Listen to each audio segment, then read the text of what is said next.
ഞങ്ങൾ ചെല്ലുമ്പോൾ 2 വയസ്സുകാരി റിസ ഭക്ഷണം കഴിക്കുകയായിരുന്നു. വൃക്കരോഗം മൂർച്ഛിച്ചതോടെ കഴിഞ്ഞ 3 ദിവസമായി കുട്ടി തീരെ അവശയായിരുന്നു. 3 ദിവസത്തിനിടെ ഇതാദ്യമായാണ് കുട്ടി ഭക്ഷണം കഴിക്കുന്നതെന്ന് മാതാവ് റഹില പറഞ്ഞു. 1 വർഷം മുൻപാണ് റിസയുടെ വൃക്കകൾ രണ്ടും തകരാറിലായത്. പിന്നീട് കൂടുതൽ ദിവസവും ആശുപത്രിയിൽ തന്നെ. ചികിത്സയ്ക്കായി മാത്രം ലക്ഷങ്ങൾ ചിലവാക്കി. എന്നാലിപ്പോൾ ആശുപത്രിയിൽ ബില്ലടക്കാൻ പോലും കഴിയാത്ത അവസ്ഥയിലാണ് ഈ കുടുംബം. കുട്ടിയുടെ ജീവൻ രക്ഷിക്കാൻ വൃക്ക മാറ്റിവെക്കലല്ലാതെ മറ്റു മാർഗമില്ല. സുമനസ്സുകളുടെ കരുണയ്ക്കായി കാത്തിരിക്കുകയാണ് റിസയുടെ രക്ഷിതാക്കൾ. കുഞ്ഞിനെ അവസ്ഥ വന്നപ്പോൾ കുഞ്ഞിനെ ചികിത്സിച്ചൊക്കെ ഞങ്ങൾ ഒരുപാട് ബുദ്ധിമുട്ടി. ഇപ്പം നല്ലൊരു എമൗണ്ട് കടവും ഉണ്ട്, വാടക പോലും കൊടുക്കാൻ പറ്റുന്നില്ല. അങ്ങനത്തെ ഒരവസ്ഥയിലാണ് ഇപ്പോൾ ഞങ്ങൾ ജീവിക്കുന്നത്. കുട്ടിയുടെ ചികിത്സയ്ക്കായുള്ള പണം കണ്ടെത്താൻ നാട്ടുകാർ യൂണിയൻ ബാങ്കിന്റെ ഇടക്കൊച്ചി ബ്രാഞ്ചിൽ അക്കൗണ്ട് തുടങ്ങിയിട്ടുണ്ട്.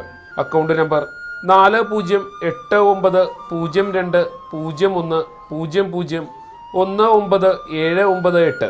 കരളലിവുള്ളവർ തൻ്റെ മകളെ സഹായിക്കുമെന്ന വിശ്വാസത്തിലാണ് റിസയുടെ മാതാപിതാക്കൾ. സഹിൻ ആന്റണി, റിപ്പോർട്ടർ, കൊച്ചി.